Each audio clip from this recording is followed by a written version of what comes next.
Hello, and welcome once more to my garden at the Hunter's Tryst in Edinburgh.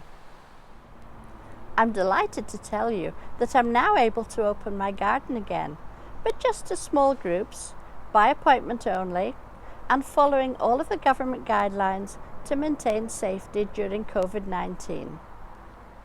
It's been more of a challenge to find these sunny days this month, but I don't think you'll be disappointed with August's fine display.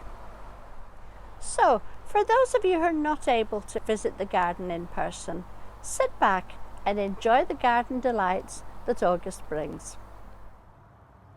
I took this video from a different position this month, and I think you get a much better view of the variety of bright colours that really jump out and catch your eye.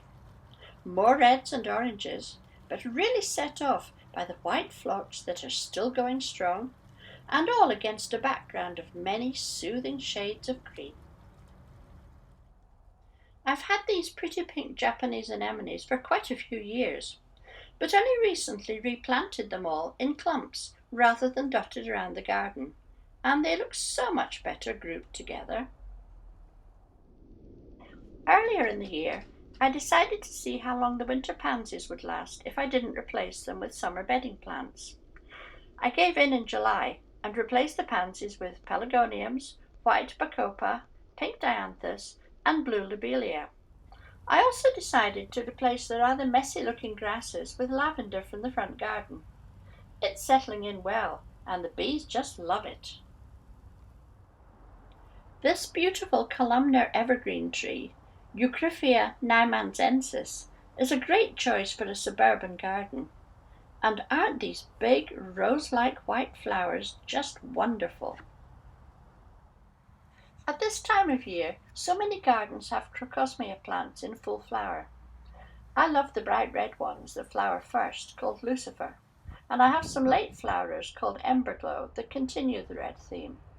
They're far from unusual or special, but they provide such a splash of colour just now. Most of this garden tour is round my back garden, but here in the front garden is a raised bed filled with red and pink plants.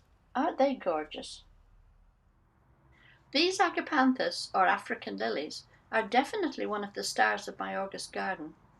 I grow them in big pots, and they do flower better if the roots are kept restricted in a container. It does seem rather cruel, as they're flowering better because they feel threatened, but they provide a wonderful display, and the bees love them. These spireas are very serviceable little shrubs, with lovely fluffy pink and white flower heads, giving a good colourful display for a fair bit of the summer. And again, they do attract the bees. All I normally show you in these garden tours are the ornamental plants, but I do have some fruit bushes and trees, and soon they'll be ready for harvesting.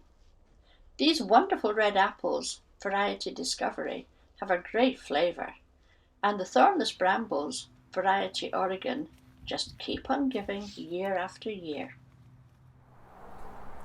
I hope you enjoyed this month's tour of my garden, and I am planning to make some more videos over the next month or two, because there's lots more to see in the garden that you don't see in the summer. So thank you very much for watching. See you again next time. Bye bye.